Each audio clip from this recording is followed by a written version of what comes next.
दोस्तों नमस्कार, मैं हूं रोहित कौशिक और आप देख रहे हैं रोहित संवाद। सबसे पहले आपसे विनम्र निवेदन है कि आप हमारे YouTube चैनल रोहित संवाद को सब्सक्राइब करके और हमारे फेसबुक पेज रोहित संवाद को फॉलो करके जन सरोकार की पत्रकारिता को अपना समर्थन दें। इस वीडियो को लाइक, कमेंट और इसे शेयर करके भी आप हमारी आवाज़ को बुलंद कर सकते हैं।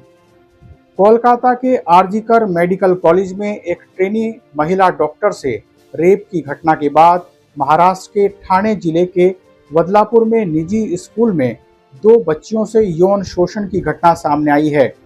कोलकाता की घटना के समय ही उत्तराखंड के उधम सिंह नगर में घर लौट रही एक नर्स का बलात्कार कर बर्बरता से उसकी हत्या कर दी गई थी। बिहार के मुजफ्फरपुर में भी 14 साल की छात्रा से बलात्कार करने के बाद उसकी हत्या कर दी गई। महिलाओं और छोटी छोटी बच्चियों से बलात्कार किए जाने की घटनाएं लगातार प्रकाश में आती रहती हैं। ऐसी घटनाएं बार बार हमारी सभ्यता पर प्रश्न चिन्ह लगाती हैं। अब हमें इस समस्या के पीछे छिपे मनोविज्ञान पर भी गंभीरता से विचार विमर्श करना होगा, तभी इस समस्या का स्थायी समाधान खोजा जा सकता है। आज जिस प्रकार से इस तरह की घटनाएं बढ़ती जा रही हैं, उसे केवल कुछ तत्वों का मानसिक दिवालियापन कहकर खारिज नहीं किया जा सकता। समाज में इस तरह के व्यवहार का बढ़ना स्पष्ट रूप से यह संकेत देता है कि हमारे सामाजिक ताने बाने में कहीं न कहीं कोई खोट जरूर है। यहाँ यह विचार करना भी जरूरी है कि यह खोट अपने आप पैदा हुआ है या फिर जानबूझकर पैदा किया जा रहा है। सवाल यह है कि क्या हम अपने बच्चों को महिलाओं को सम्मान देने की शिक्षा देते हैं? महिलाओं के प्रति हमारी दृष्टि भी बहुत साफ नहीं होती है। जब तक हम महिलाओं को सच्चे अर्थों में सम्मान देना नहीं सीखेंगे, तब तक ऐसी घटनाएं नहीं रोकी जा सकेंगी। किसी कार्यालय या फिर सामाजिक स्थान पर पुरुषों के व्यवहार का विश्लेषण करेंगे तो हमें महिलाओं को सम्मान देने के खोखले नारों की असलियत समझ में आ जाएगी। इस तरह की घटनाओं को रोकने के लिए जितने भी उपाय किए जा रहे हैं, वे सब सतही और फौरी साबित हो रहे हैं। यही कारण है कि दुष्कर्म की एक घटना को हम भूल भी नहीं पाते हैं कि दूसरी घटना प्रकाश में आ जाती है।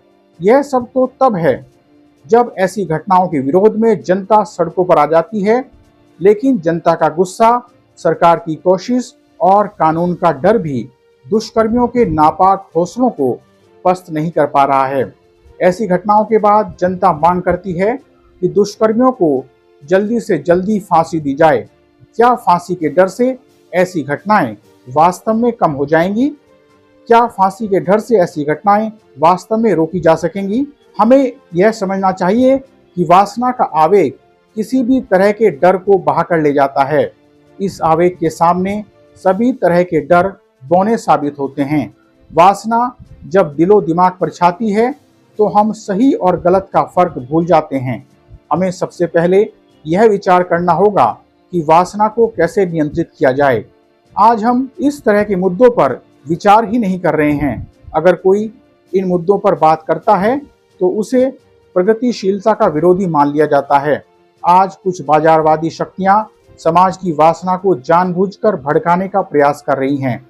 इसलिए नहीं तो जनता का गुस्सा और न ही फांसी का डर ऐसी घटनाओं पर लगाम लगा पा रहे हैं।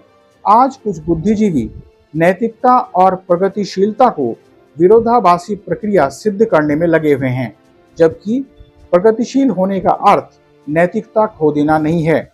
इसलिए प्रगतिशील होते हुए कैसे समाज की नैतिकता बरकरार रहे, यह हमें सोचना होगा। निश्चित रूप से कड़ा कानून और पुलिस की तत्परता दुष्कर्म की घटनाओं पर लगाम लगाने के लिए अति आवश्यक है, लेकिन ये उपाय भी इस समस्या का वास्तविक समाधान नहीं है। अब समय आ गया है कि हम ठहर कर ऐसी घटनाओं के मूल कारणों पर ध्यान दें। दरअसल व्यावसायिकता के इस दौर में समाज के एक बड़े वर्ग ने यह मान लिया है कि नैतिकता जैसी कोई चीज ही नहीं होती है। पिछले कुछ वर्षों में नैतिकता और अनैतिकता के बीच की स्थिति जिस तरह से गड्ढमड्ढ हुई है, वह दुर्भाग्यपूर्ण ही है। टीवी, फिल्मों और विज्ञापनों में तथा सोशल मीडिया पर जिस तरह की नंगई पसरी हुई है वह आज नैतिक हो गई है। इंटरनेट पर जो पॉर्न साइटें उपलब्ध हैं वे भी नंगई और वासना का एक नया शास्त्र गढ़ रही हैं। फिल्मों में जब हम द्व्यर्थी संवाद और नंगे दृश्य देखते हैं तो परिवार के सामने हमारा सिर शर्म से झुक जाता है। अनेक फिल्मों के गीत संगीत को सुनकर और इन गानों पर नायिकाओं द्वारा किए जाने वाला अभिनय देखकर ऐसा लगता है मानो जानबूझकर श्रोताओं और दर्शकों की वासना को गति प्रदान करने के लिए यह सब कुछ किया जा रहा है। इस दौर में नंगी देह के कामुक लटकों झटकों को ही अभिनय मान लिया गया है।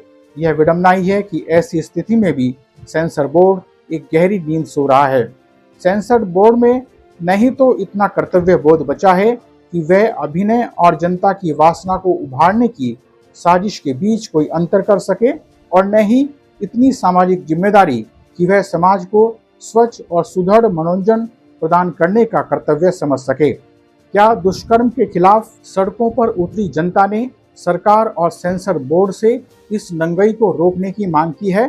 दुष्कर्म के खिलाफ नारे लगाने वाले लोगों के बीच ही ऐसे अनेक लोग मिल जाएंगे जो नंगई के इस संसार में अपना जरूरी दखल रखते हैं। इस दौर में जानबूझकर नंगई का संसार रचा जा रहा है। यह प्रक्रिया भविष्य में हमें मानसिक रूप से बीमार बनाती है। इसका अर्थ यह नहीं है कि इस नंगई और बलात्कार की घटनाओं के लिए महिलाएं दोषी हैं। कुछ लोग अक्सर बलात्कार की घटनाओं के लिए महिलाओं को दोषी ठहराते हैं। लोगों की यह मानसिकता बहुत ही शर्मनाक है। अपनी जिम्मेदारी से बचने के लिए इस समस्या के लिए महिलाओं को दोषी ठहरा दिया जाता है। ऐसी घटनाओं को रोकने के लिए कड़े कानून के साथ साथ नंगई प्रति प्रतिबंध लगाना आवश्यक है। अब सरकार, समाज और सेंसर बोर्ड को इस विषय पर गंभीरता के साथ विचार करना होगा। स्थायी उपचार के अभाव में हमारे समाज में महिलाओं के खिलाफ यौन हिंसा की बीमारी इसी तरह बढ़ती रहेगी और हम यूं ही सड़कों पर अपना गुस्सा दिखाते रहेंगे। बहरहाल आज रोहित संवाद में इतना ही। जल्दी ही मिलेंगे एक नए मुद्दे के साथ। नमस्कार।